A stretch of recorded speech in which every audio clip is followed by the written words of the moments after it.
झारखंड में ईडी ने छापा मारा है और कैश बरामद किया है। मंत्री के निजी सचिव के नौकर के पास से कैश मिला है। मंत्री आलमगीर के पीएस संजीव लाल के नौकर के पास से कैश मिला है। झारखंड में ईडी ने छापा मारा और कैश बरामद किया। मंत्री के निजी सचिव के नौकर के पास से कैश बरामद किया गया है। मंत्री आलमगीर के देखिए, मंत्री के निजी सचिव के नौकर के पास से कैश बरामद किया है। ईडी ने झारखंड में छापामार कार्रवाई करते हुए कैश बरामद किया है। एक बड़ी कार्रवाई को अंजाम दिया गया है। बता दें, ये छापेमारी झारखंड के गिरफ्तार चीफ इंजीनियर वीरेंद्र राम मामले में की गई थी। तो ईडी ने छापा मारते हुए कैश बरामद किया। मंत्री के निजी सचिव के नौकर के पास से कैश मिला है। तो देखिए, झारखंड में ईडी ने बड़े पैमाने पर नकदी बरामद की है। ग्रामीण विकास मंत्री आलमगीर आलम के निजी सचिव संजीव लाल के नौकर के घर से ईडी ने भारी कैश बरामद किया। कैश की गिनती जारी है। प्रवर्तन निदेशालय यानी ईडी ने रांची में कई ठिकानों पर छापेमारी कार्रवाई की है। जानकारी के मुताबिक वीरेंद्र राम मामले में झारखंड के ग्रामीण विकास मंत्री आलमगीर आलम के पीएस संजीव लाल के घरेलू सहायक के घर से भारी मात्रा में नकदी बरामद की गई। आप इन 4 तस्वीरों को देखिए और इन तस्वीरों में देखिए कितना भारी कैश यहां मिला कि इसे गिनने के लिए कई नोटों की मशीनों को मंगाया गया। झारखंड में मिले कैश लोग की तस्वीरें हम आपको लगातार दिखा रहे हैं। 500 रुपए के नोटों के बंडल आप देख रहे होंगे। एक नहीं, दो नहीं, 10, 20 भी नहीं, बल्कि यहाँ हजारों नोटों की गड्डियां और सैकड़ों नोटों के बंडल ईडी के छापे में सामने आए हैं। ईडी ने मनी लॉन्ड्रिंग मामले में फरवरी 2023 में झारखंड ग्रामीण विकास विभाग के मुख्य अभियंता वीरेंद्र के राम को गिरफ्तार किया था और इसी मामले में जांच भी लगातार जारी। और अब मंत्री ने पर्सनल सेक्रेटरी के सहायक के घर से नोटों का पहाड़ मिलना अपने आप में हैरान कर देता है। एक नौकर के घर से इतनी भारी मात्रा में कैश मिलना यह दिखाता है कि कैसे करप्शन पर ईडी की टीम ने बड़ा एक्शन लिया। ये 4 तस्वीरें जिसके जरिए इस कार्रवाई में अब तक क्या कुछ हुआ है ये समझने की कोशिश करिए।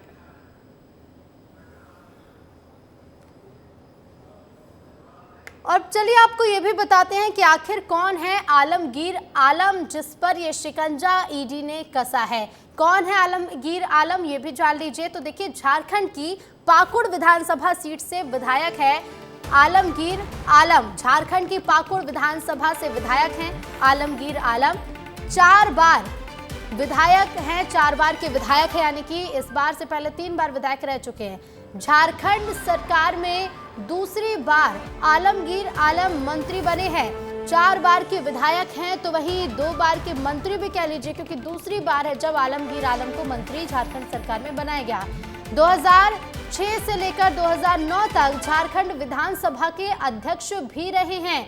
और अगर सियासी सफर की शुरुआत की बात करें तो सरपंच से सियासी सफर की शुरुआत हुई थी आलमगीर आलम की, लेकिन अब सरपंच से मंत्री बन चुके हैं। और अब आलमगीर आलम के निजी सचिव के नौकर के घर से ये कैश बरामद किया गया। एक बड़ी कार्रवाई को ईडी ने अंजाम दिया।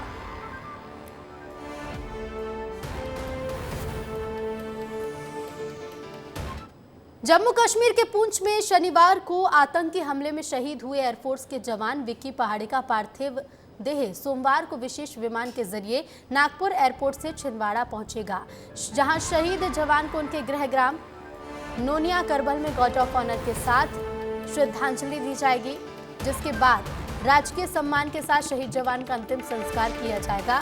शहीद विक्की पहाड़ी को श्रद्धांजलि देने के लिए मुख्यमंत्री डॉक्टर मोहन यादव भी छिंदवाड़ा पहुंचेंगे।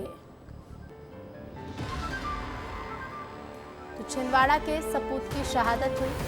पार्थिव देह आज गृह ग्राम पहुंचेगी और कुछ ही देर में पार्थिव शरीर गृह ग्राम पहुंचेगा विशेष विमान के जरिए। कि मेरे भाई को न्याय मिले, जिन आतंकवादियों ने मेरे साथ ये घटना करी उन्हें कड़ी सजा। अंतिम बार कब बात हुई थी आप लोगों की? मेरी 2 तारीख को मेरी एनिवर्सरी पे बात हुई थी। मैं भी एक बेल्टधारी हूँ। मैं चाहती हूँ कि उन आतंकवादियों को कड़ी सी कड़ी सजा मिले। तो आपको बता दें कि जम्मू कश्मीर के पुंछ में शनिवार को आतंकी हमला हुआ, जिसमें एयरफोर्स के जवान विक्की पहाड़े शहीद हो गए। अब विक्की पहाड़े की पार्थिव देह को आज विशेष विमान के जरिए उनके गृह ग्राम लाया जा रहा है। नागपुर एयरपोर्ट से छिंदवाड़ा उनकी पार्थिव देह को लाया जा रहा है, जहां शहीद जवान को उनके गृह ग्राम करबल में श्रद्धांजलि आज दी जाएगी और राजकीय सम्मान के साथ शहीद जवान का आज अंतिम संस्कार भी किया जाएगा। शहीद भाई जो अमर शहीद हो गए हैं, आप देशवासियों को क्या संदेश देना चाहते हैं और आपको क्या फील हो रहा है? मैं देशवासियों को यही संदेश देना चाहती हूँ कि हर देश का बेटा, मतलब हर माँ का बेटा अपने देश के लिए समर्पित रहे और मुझे मेरे भैया पे बहुत ज़्यादा गर्व है। जी। आप क्या नाम लिखते हैं? मैं बबीता पहाड़े हूँ। मैं वर्तमान में सब इंस्पेक्टर हूँ। मैं भी बेल्टधारी हूँ और मैं ये चाहती हूँ कि मेरे भाई को न्याय मिले। जिन आतंकवादियों ने मेरे भाई के आपको कब इसकी जानकारी लगी? मुझे सर परसों जानकारी लगी थी रात में। अब आखिरी बार कब मिला? मैं लास्ट टाइम मेरी गोद भराई में भैया आए थे, तब मेरी लास्ट टाइम मुलाकात की थी। और देशवासियों को क्या संदेश देना है? मैं देशवासी को यही संदेश देना चाहती हूँ कि हर माँ का बेटा अपने देश के लिए समर्पित रहे। बहुत गर्व है मुझे अपने भैया पे। तो शहीद विक्की पहाड़ी की बहन जो कह रही हैं कि उन्हें अपने भाई पर बहुत गर्व है, लेकिन वो चाहती हैं कि उन्हें न्याय मिले और उन आतंकवादियों का खात्मा हो जिस हमले में उनके भाई शहीद हुए। छिंदवाड़ा के सपूत की शहादत और गृहग्राम में जवान को आज श्रद्धांजलि दी जाएगी। राजकीय सम्मान के साथ अंतिम संस्कार होगा। कुछ ही देर में शहीद का पार्थिव देह पहुंचेगा गृहग्राम और आपको बता दें गृहग्राम में बड़ी संख्या में लोग भी मौजूद हैं।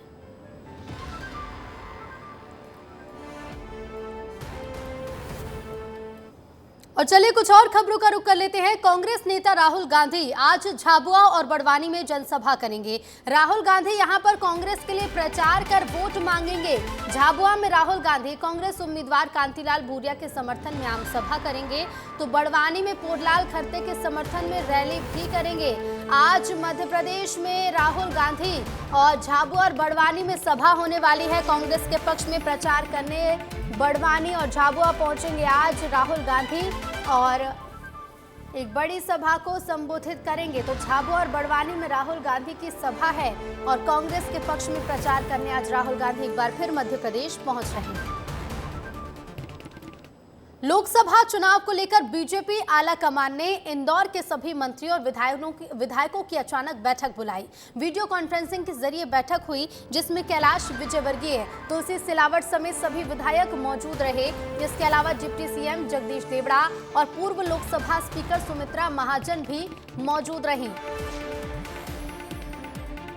आलाकमान के इंदौर के नेताओं से चर्चा हुई। मंत्रियों विधायकों की बैठक अचानक बुलाई गई। हाई लेवल मीटिंग इंदौर में और मतदान प्रतिशत बढ़ाने की कवायद करती हुई बीजेपी नजर आ रही है। वोट कैसे बढ़े इसके लिए बैठक हुई। वोट कैसे बढ़े? हाँ, पहले नंबर पे आना है ना। जी। हाँ, पहले 5वें पे थे, अब पहले पे आएंगे। तो लोकसभा चुनाव को लेकर तीसरे चरण में मतदान के लिए अब सिर्फ कुछ ही घंटों का समय बचा है। मध्य प्रदेश की 9 सीट और छत्तीसगढ़ की 7 सीटों को लेकर मतदान की तैयारियां पूरी हो चुकी हैं। वोटिंग शांतिपूर्वक हो, इससे लेकर सुरक्षा बलों को मतदान केंद्रों पर रवाना कर दिया गया है। साथ ही पोलिंग पार्टी को भी मतदान केंद्रों के लिए भेज दिया गया। पोलिंग पार्टी को ईवीएम और दूसरी जरूरी चीजों के लिए अच्छी तरह से जांच कर और ट्रेनिंग देने के बाद पोलिंग बूथों की तरफ रवाना किया जाएगा। मध्य प्रदेश की 9 सीटों के लिए कुल 127 उम्मीदवार मैदान में हैं। 20,456 पोलिंग बूथ पर मध्य प्रदेश में मतदान की प्रक्रिया पूरी कराई जाएगी। उधर छत्तीसगढ़ में 7 सीटों के लिए 168 उम्मीदवार मैदान में हैं। कुल 15,701 मतदान केंद्र हैं। 7,887 मतदान केंद्रों में वेबकास्टिंग कराई भी जाएगी। छत्तीसगढ़ में कुल 1,39,01,285 उम्मीदवार हैं। तो तैयारियां पूरी है मतदान दलों की, निर्वाचन आयोग की, लेकिन अब बारी है आपकी कि ज्यादा से ज्यादा संख्या में लोग पहुंचे और मतदान करें। तो देखिए मध्य प्रदेश की 9 सीटें हैं जिन पर मतदान हो रहा है। भिंड, मुरैना, ग्वालियर, राजगढ़, भोपाल, विदिशा, गुना, सागर और बैतूल, ये है मध्य प्रदेश की 9 सीटें, जिन सीटों पर कल यानी कि 7 मई को वोटिंग होने जा रही है। और इसके साथ ही आपको बता दें कि इन्हीं क्षेत्रों के लिए तैयारियां भी पूरी हो चुकी हैं। वहीं छत्तीसगढ़ की 7 सीटों पर भी मतदान होगा कल। रायपुर, बिलासपुर, सरगुजा, रायगढ़, कोरबा, दुर्ग और जांजगीर चांपा। तो मध्य प्रदेश की 9 और छत्तीसगढ़ की 7 सीटों के लिए कल मतदान होगा और कल तीसरा चरण होने जा रहा है। तो देखिए, लोकसभा चुनाव है और चुनाव के तीसरे चरण के लिए चुनावी प्रचार थम गया है। 7 मई यानी कल भोपाल में वोट डाले जाएंगे। मतदान को लेकर कलेक्टर कौशलेंद्र विक्रम सिंह ने पुराने सचिवालय के सभागार में बैठक की और मतदान के दलों को भेजने और लाने की व्यवस्थाएं, सुविधाओं की व्यवस्थाओं को भी जाना। कलेक्टर कौशलेंद्र विक्रम सिंह से खास बातचीत की विस्तार news bureau chief Shyam Singh Tomar ने। राजनीतिक दलों का चुनावी शोर थम चुका है।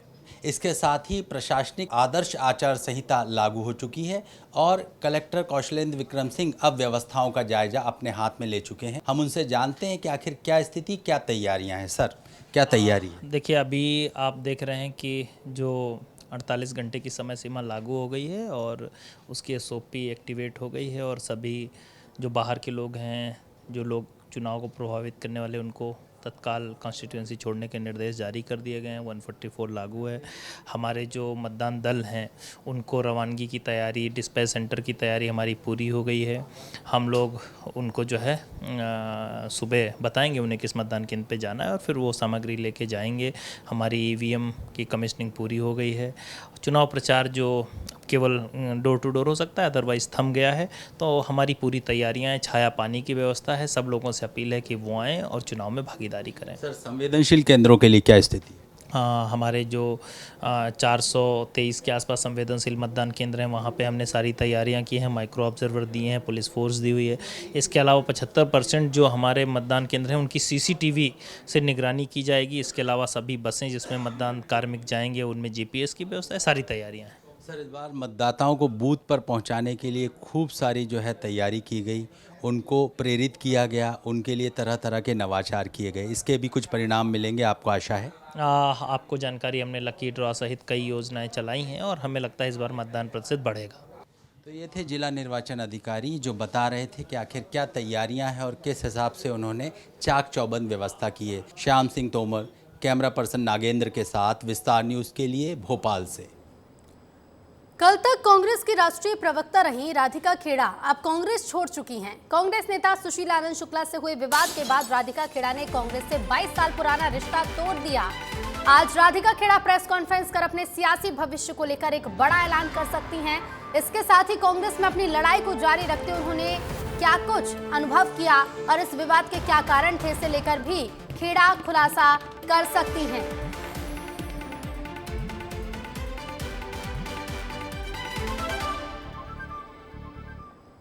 बात करेंगे जबलपुर की, जहां पति पर ही गर्भवती पत्नी की हत्या का आरोप लगा है। अवैध प्रेम संबंधों की वजह से हत्या की साजिश रची। माड़ोताल थाना अंतर्गत भोलानगर में हत्या का खुलासा हुआ है। पति शुभम चौधरी के एक महिला से अवैध संबंध थे। पत्नी की हत्या के लिए शुभम ने दोस्त के साथ हत्या की साजिश रची थी। इसी दौरान पत्नी रेशमा का गला घोंटकर हत्या कर दी थी। बता दें, रेशमा के पेट में 8.5 माह का गर्भ था।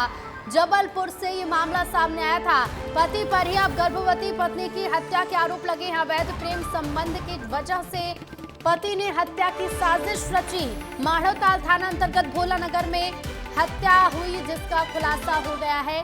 पति शुभम चौधरी के महिला से अवैध संबंध थे। पत्नी की हत्या के लिए शुभम ने दोस्त के साथ मिलकर साजिश रची थी। संवाददाता दुर्गेश फोन लाइन पर जुड़ गए हैं। दुर्गेश, जैसे बदमाशों का हमला कहा जा रहा था कि जबलपुर में बदमाशों के हौसले इतने बुलंद है कि सरेआम जिस तरह से मारपीट करते हैं और गर्भवती महिला की मौत हो जाती है, लेकिन ये बड़ा खुलासा है कि पति ही अपनी पत्नी का हत्यारा निकला।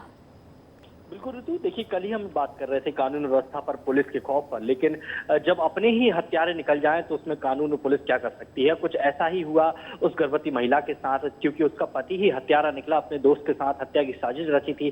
जो प्राथमिक तौर पर जानकारी आई है, जो पति था वो उसका अवैध संबंध चल रहा था किसी दूसरी व्यक्ति से, और वो अपनी पत्नी को रास्ते से हटाना चाह रहा था, और इसीलिए उसने ये पूरी साजिश रची।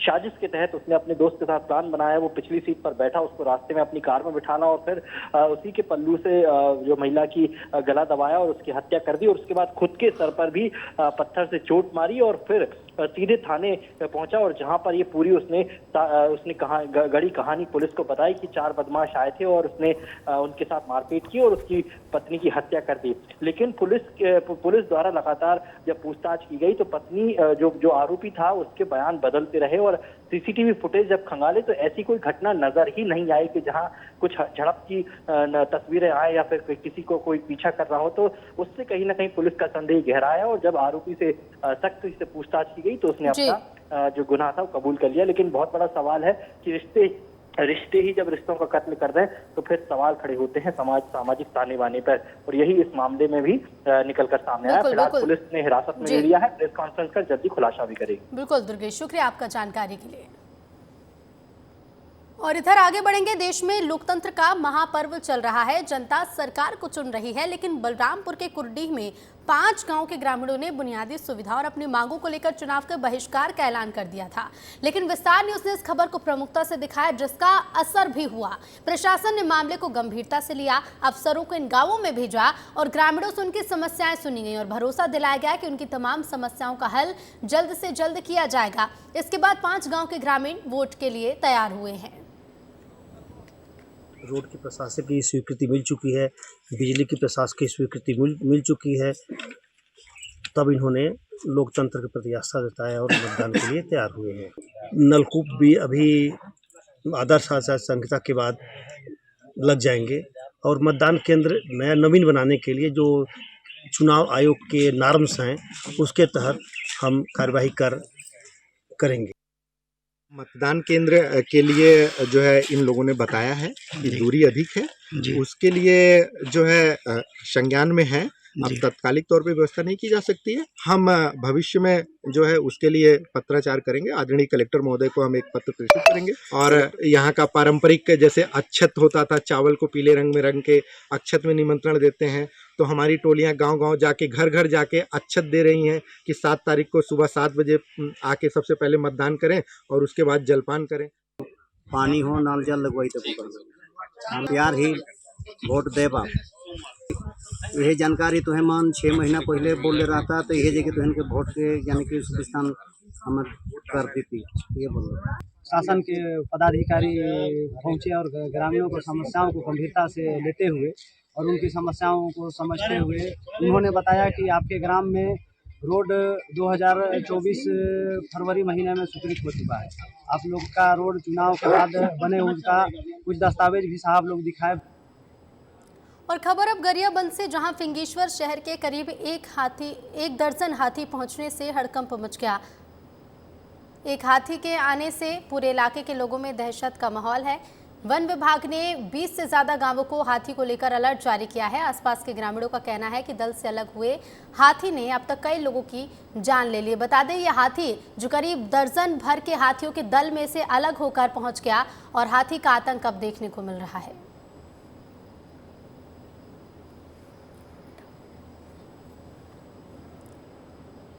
खबर अनूपपुर से है, जहां पुलिस सवालों के घेरे में है। यहां पुलिस पर आरोप लगा है कि उसकी मार से निराश होकर एक नाबालिग ने जान दे दी। यहां से सिलपुर गांव में 15 साल के हैप्पी प्रजापति ने फांसी लगाकर जान दे दी। हैप्पी प्रजापति के परिवार के लोगों के मुताबिक पुलिस की टीम गांव में किसी केस की पड़ताल के लिए आई हुई थी, जिसका वीडियो हैप्पी मोबाइल से बना रहा था। पुलिसकर्मियों ने हैप्पी को वीडियो बनाने से रोका, साथ ही मारपीट भी की। हैप्पी के परिजनों का आरोप है कि पुलिस की मारपीट से मायूस हुए हैप्पी ने फांसी लगाकर जान दे दी। पुलिस इस मामले में जांच और एक्शन की बात कह रही है। वह ये था कि 100 नंबर आया था गांव में किसी के पास, किसी के घर पे, तो 100 नंबर पे वीडियो बना रहा था, वहाँ कुछ केस वेस हो गया था, इस चक्कर में ये वीडियो बना रहा था। पुलिस आया, इसको 2-3-4 रापट मार दिया। अच्छा। ये डर गया, मोबाइल इसका ले लिया था, फिर वापस कर दिया। उसके बाद ये घर चला गया। घर गया, फिर घर में जाके ये फांसी वासी लगा लिया। उसके बाद घर वालों को पता पूछताछ कर रहे थे, तभी गट्टी नाम जो पिता माखन प्रजापति हैं सिलपुर के, वो वीडियो बनाने लगा। तो अभी ऐसी जानकारी प्राथमिक रूप से मिली है कि पुलिस वालों ने उसे मना किया, डांटा और बोला कि वीडियो को बना रहे हो, और वीडियो जो बना रहा था उसको डिलीट कर दिया, जिससे बालक विक्षिप्त होकर के अपने घर जा कर के रस्सी से फांसी लगा लिया है। इसकी जांच मजिस्ट्रेटियल जांच कराई जाएगी, पोस्टमार्टम डॉक्टर टीम द्वारा कराया जाएगा, वीडियोग्राफी कराई जाएगी, और अगर दोषी पाए जाते हैं तो उनके खिलाफ वैधानिक कार्रवाई की जाएगी। और आगे बढ़ेंगे अब खबर शहडोल से, जहां रेत माफिया के खिलाफ प्रशासन ने बड़ा ऑपरेशन शुरू कर दिया है। जिला प्रशासन रेत के खिलाफ ताबड़तोड़ एक्शन ले रहा है, जिसमें राजस्व, पुलिस और माइनिंग विभाग की संयुक्त टीम रेत माफिया के खिलाफ सख्त कार्रवाई कर रही है। प्रशासन की संयुक्त कार्रवाई में रेत से भरे हाइवा पोकलिंग मशीन को जब्त कर 20 से ज्यादा गाड़ियों पर कार्रवाई की है। यहां बेखौफ खनन माफिया के गुर्गों ने एक एएसआई महेंद्र बागरी पर ट्रैक्टर चढ़ाकर उनकी जान ले ली थी। इसके बाद से पूरा प्रशासन एक्टिव मोड में है। उधर स्थानीय विधायक शरद कोल एएसआई की हत्या को लेकर प्रशासन के काम करने के तौर तरीकों पर सवाल उठा रहे हैं। तो माफिया के खिलाफ प्रशासन का एक्शन जारी है और रेत से भरे हाइवा पोकलेन मशीन को जब्त कर लिया गया है। वहीं विधायक ने प्रशासन पर इस कार्रवाई को लेकर सवाल खड़े किए हैं। तौर पे ये भय का वातावरण है जो आज पुनरावृत्ति हुई है।